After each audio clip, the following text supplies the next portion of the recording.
Welcome back to the channel. I moved. It's fine. This is the recording setup we have. It is echoey in here. Vintage Cube is back on Arena, and I want to talk a bit about Limited, especially because I've been drafting a fair bit of Vintage Cube, but it is not the most fun I've had with Limited over the last couple of weeks. On New Year's Eve, I got the chance to do a throwback draft to Modern Masters 2015. This was the era where I started playing the game, and it's got a special place in my heart. I really love the design on a lot of these cards, and it's really familiar to me, right? And because I was still a kid when the set came out, I didn't really have the funds to play a premium environment like that. I was really, really excited to finally get a chance to try it out. And in that draft, there was one card that I picked up about halfway through pack 2, I think it was on the wheel, which really, really impressed me and really, really surprised me with how well it performed, and it got me thinking a lot about modern design and limited environments. See, I picked up this card called Gutshot.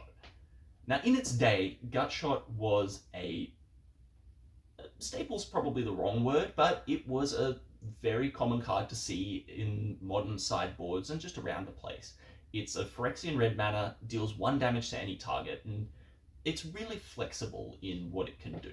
But of course, it's strictly limited. 1 damage doesn't hit a lot nowadays. But when I tell you that this card always killed something in that draft, I am not exaggerating.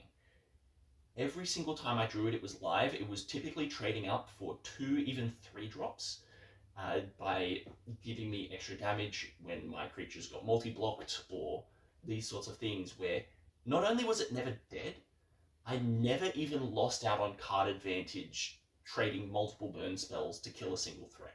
It was incredible, and it really makes it clear the difference between the cards then and the cards now. Like, remember, Black didn't get a vanilla no downside 2/2 for 2 until Innistrad in Walking Corpse, I think. The thing is that creatures back then were just smaller than the creatures today, and not that they were just strictly worse, but the emphasis wasn't always on power and toughness. They had abilities which were interesting and interacted, and the focus of the creature was not on being relevant in combat and having a relevant ability. It would do one or the other. Consider, like, I wound up in a 5-color domain deck with 2 copies of Mutka Rioters, and this card, obviously, if it was a 3-mana 5/5, was very, very good. But what I found was that even as a 3-mana 3/3, it was frequently the biggest creature the board would see until people started casting 7 and 8 drops. Centaur Courser is a card that we remember for a reason. Like, that stat line was real at the time.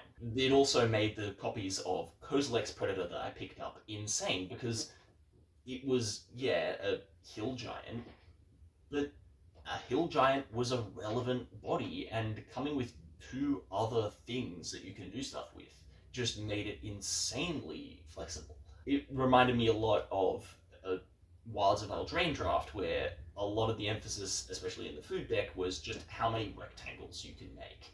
Don't make the mistake of thinking that it wasn't a powerful format. I was winning games with huge Eldrazi. I found it common, like Ulamog's Crusher, and the format has affinity in it, which is obviously one of the most famously balanced mechanics in the game. But the emphasis for creatures was more on the utility than the stats, or at the very least, stats or utility. Let's compare it to, I guess, my favorite draft set of last year, which was Edge of Eternities. Edge of Eternities, from my experience, was really defined by 2 cards, Galactic Wayfarer and Glacial Godmaw. The Wayfarer, 3-mana 3/3 Centaur Courser body, but when it enters you get a lander token. And the Glacial Godmaw was just an enormous 7-drop that also comes with a lander token and a landfall trigger that pumps your whole team, gives them haste and vigilance. Huge top-end threat. By comparison to the Wayfarer, Kozilek's Predator is sluggish. It's the same size body, costs 1 more mana, and sure, it gives you +2, but that's only once. And don't even compare the Godmaw to Ulamog's Crusher, because that thing can add 10 to 15 power on the turn it comes down. Like, it's just ridiculous. But at the same time, there's something about the older cards that makes them feel more like they're doing the thing than their modern versions. Like I didn't put any resources into getting the ramp off of my Galactic Wayfarer. I played an on-rate creature and I got the lander for free. And I wasn't building up to like one big threat in Glacial Godmaw. I'm swinging out with my whole team that was already there. The Godmaws just made them bigger and given them vigilance and basically letting me attack for free. There's this tactile sensation that the older cards give you that you just don't get in modern environments. Now take this with a grain of salt, because designing limited formats for any game is a lot of work and very difficult. And not that Hasbro's giving WotC enough time to do that, but whatever. But it does make me feel stronger than ever that limited is not the place for Magic's most powerful cards. See, Vintage Cube is really exciting, but it's also extremely high variance. You can go an entire draft without seeing any power or, any of the like really truly best cards in that cube. Or you can open 3 Moxen in 3 packs. And when you push up to that literal highest echelon of power, the difference between the first best card and the 540th best card is enormous. When you lower that bar on stat efficiency, you open the door to a whole bunch of cards which get to be strong in unique and interesting ways. And especially you improve a whole swath of cards which interact with those stats, like damage-based removal or pump spells. The other thing you give up in more powerful environments is cards which are good in ways that don't end the game faster. Like, Black Lotus is good because you start winning the game 3 turns earlier. And yeah, most standard limited environments don't have Black Lotus, but cards like a Roboroid can just kind of say, deal with this now or lose the game. And that's not really interesting. Like, compare a Roboroid to Bitter Blossom. Like, Bitter Blossom is a really powerful card, was a really powerful card, but it's also extremely limited. It doesn't give you anything up front, and it will put pressure on your life total over time. But the advantage that it generates for you will surmount that negative pressure that it applies. It doesn't need to be as immediate as I play this creature, give my whole team +1/+1, untap, my whole team +2/+2.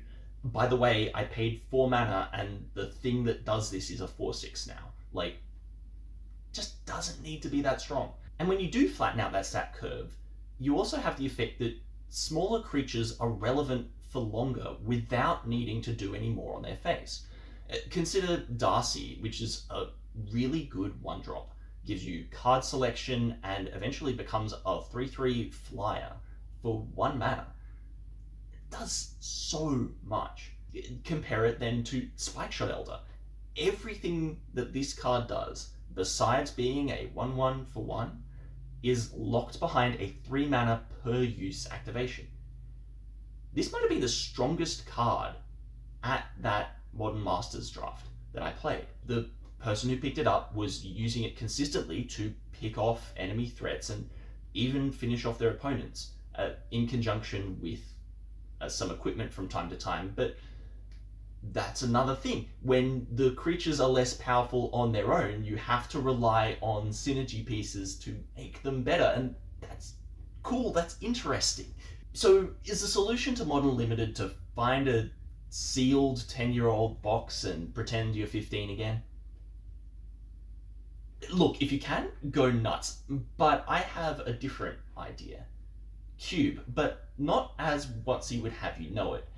See, probably the most well-known versions of Cube are the vintage and legacy cubes that WotC put on Modo and now on Arena.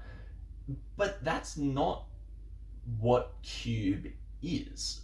Cube has always been a community format, and the point is that you can put whatever you like in there.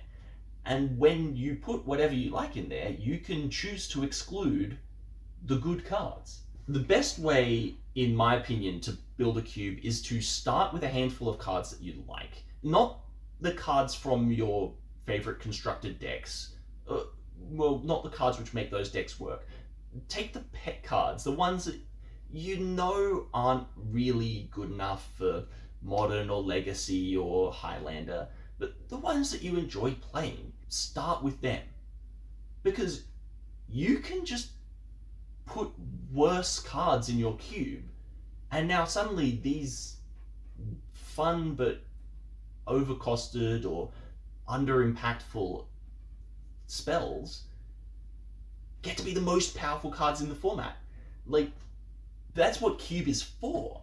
That's what's so great about it. Cube is a place where you get to play cards which would be completely dysfunctional anywhere else, because you get to build an environment where they work. And you don't even need to have a Rule Zero discussion about power levels or brackets or whatever it is that Commander players are doing these days, because one person picked all of the cards you guys are going to play with. Of course, building a cube takes a lot of effort, but there are places you can go for help. Cube Cobra is a great source of ideas, or straight up entire cube lists. And if you're looking for advice, Lucky Paper Radio is a great podcast you can go to get it. And a cube doesn't need to be forever either. Most of the cubes I've played are things that I've knocked together out of my collection, drafted once, and then pulled apart again. It's just something you can use to break it up with your playgroup. And I really, really think that you should try it. It's really refreshing to have a moment of playing a format where even the smallest stars can shine. Anyway, that's all from me for today. I will be back with another video next week, and the week after that, I will be in Canberra playing Nationals for Highlander. So really excited for that.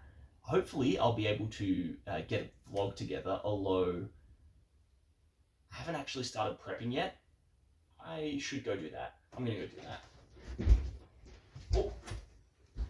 Until next time, good luck, have fun, and may the best wizard win.